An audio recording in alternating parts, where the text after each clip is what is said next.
Bien, Bismillahirrahmanirrahim, alhamdulillahi rabbil alamin, as-salatu was-salam ala rasulihil karim. Rabbi shrah li sadri wa yassir li amri wahlul uqdatan min lisani yafqahu qawli. Continuamos entonces con el libro del Néctar Sellado y estamos en la página 181. La semana pasada llegamos hasta lo que fue el primer juramento de Al-Aqaba y dijimos que un año, 6 personas de Medina o de Yathrib, porque en ese momento Medina no se llamaba Medina todavía, se llamaba Yathrib, 6 personas que habían atendido a hacer Hajj, hablaron con el profeta, se convierten al Islam, vuelven a Medina y al año siguiente regresan 5 de ellos, más otros que aceptaron el Islam junto con ellos, aproximadamente 12 personas, y toman el primer juramento de Al-Aqaba. Aqaba es un área que está donde están las tiendas de Mina, donde cuando las personas hacen Hajj, a veces van a ver en las noticias que hay un área donde hay muchas tiendas blancas, muchas tiendas de campaña blancas. Eso se llama Mina. En esa zona hay un lugar que se llama Aqaba. Ese es el lugar donde se hizo el primer juramento de Al-Aqaba, con 12 personas que vinieron de Yathrib, que es lo que es hoy en día Medina, aceptaron el Islam, y uno de ellos dijo: en el primer juramento de Al-Aqaba hicimos el juramento de las mujeres, el Bayatun Nisa, el juramento de las mujeres. ¿Por qué le llamó el juramento de las mujeres? Porque cuando el profeta tomaba baya, cuando el profeta tomaba un juramento o un pacto con algún grupo de personas, normalmente ese pacto incluía 3 cosas: que esas personas iban a creer en Allah y en el profeta, que esas personas iban a tener buen carácter moral, que no iban a hacer nada indecente, y que iban a luchar y a defender a los musulmanes y al profeta. Pero cuando el profeta tomaba un pacto con mujeres, entonces él nada más les hacía jurar 2 cosas: que iban a creer en Allah y en el profeta, y que iban a mantenerse alejadas de cualquier indecencia, ¿verdad? Que iban a tener un buen carácter moral. Las mujeres no tenían que jurar, luchar y defender a los musulmanes, ¿ok? Entonces, por eso esas primeras 12 personas que tomaron el primer juramento de Al-Aqaba dicen: nosotros tomamos el Bayatun Nisa, el pacto de las mujeres, en el sentido de que no tuvieron que jurar, luchar y pelear por los musulmanes en ese pacto, ¿ok? Una vez termina el primer pacto de Al-Aqaba con esas 12 personas, esas personas le dicen al profeta: ya Rasulullah, envía a alguien con nosotros para que nos enseñe el Islam. Antes eran solamente 6 personas, ¿verdad? En un año lograron que otras personas aceptaran el Islam, un total de 12 regresan al año siguiente a tomar el pacto con el profeta, ¿verdad? Pero ellos dicen: ya nuestro grupo está creciendo, mándanos un profesor, manda con nosotros a alguien que nos enseñe el Islam en Medina. ¿A quién manda el profeta, sallallahu alaihi wasallam? No manda ni a Abu Bakr, ni a Umar, ni a Ali. El profeta, sallallahu alaihi wasallam, manda a Musab ibn Umair, ¿ok? Musab es un sahaba que tal vez no se hizo tan famoso como Abu Bakr o Omar o Uthman o Ali, no se hizo tan famoso como ellos, porque Musab muere en el segundo año después de la Hijra, ¿okay? Después que los musulmanes emigran a Medina, Musab muere, no, perdón, en el 4.º año, en la batalla del Uhud, ¿okay?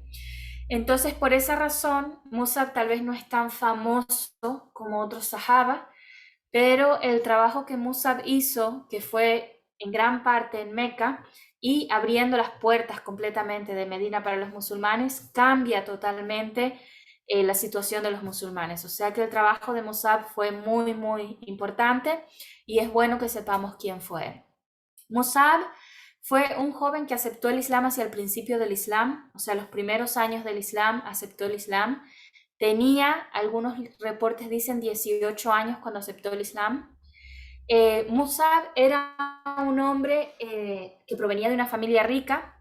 Musab era buen mozo. De hecho, dicen que de todos los sahabas era el que se parecía más al profeta, sallallahu alaihi wasallam.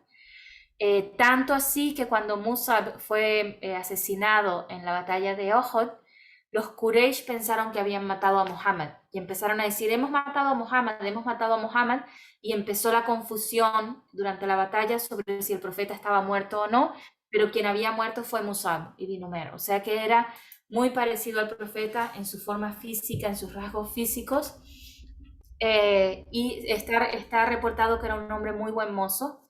Está reportado que su familia era una familia millonaria de los Quraysh, tanto así que Musab usaba ropa que estaba hecha con las mismas telas que se hacían las ropas de los emperadores de Roma y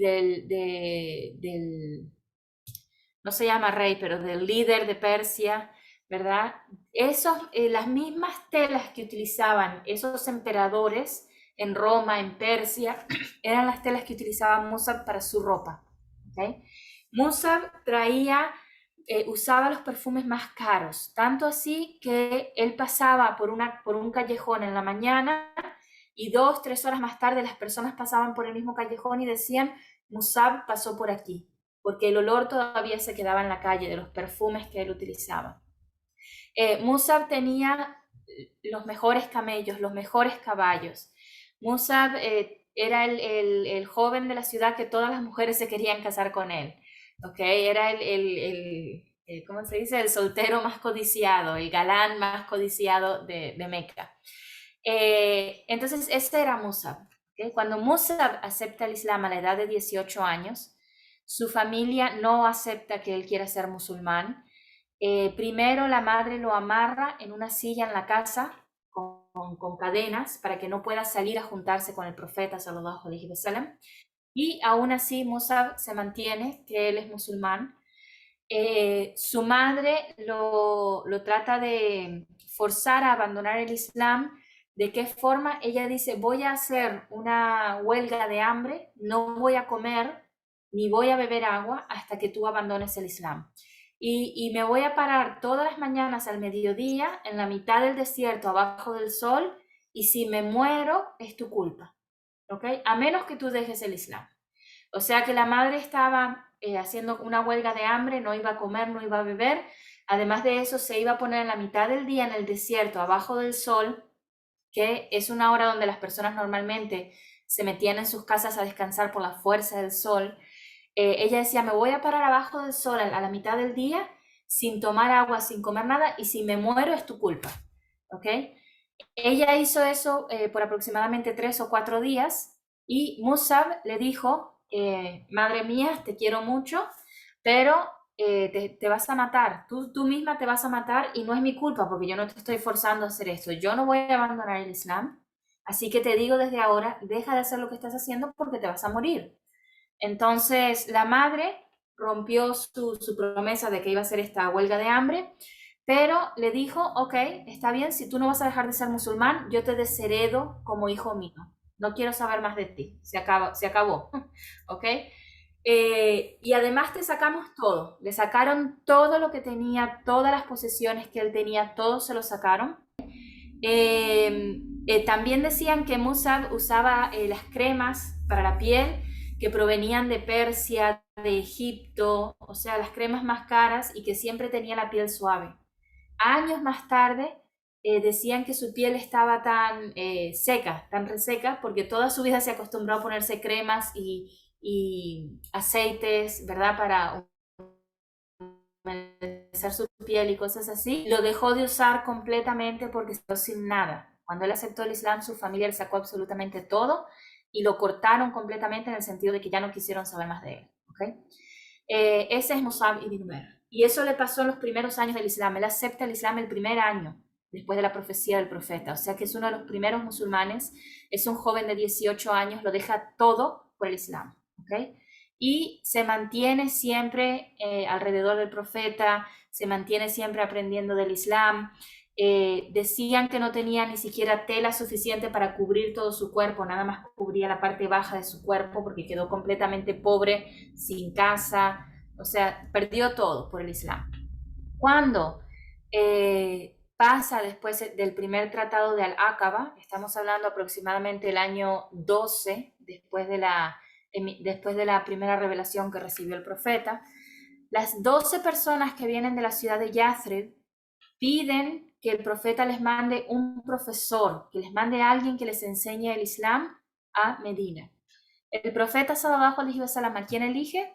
No elige a Umar, no elige a Abu Bakr, no elige a Uthman, elige a Musab ibn Umair. Musab ibn Umair se va junto con Abdullah ibn Makhtum. Y Abdullah es otro personaje, mashallah, no, la clase no es biografías de sahabas, pero inshallah se pueden aprender estos nombres. Abdullah ibn Makhtum.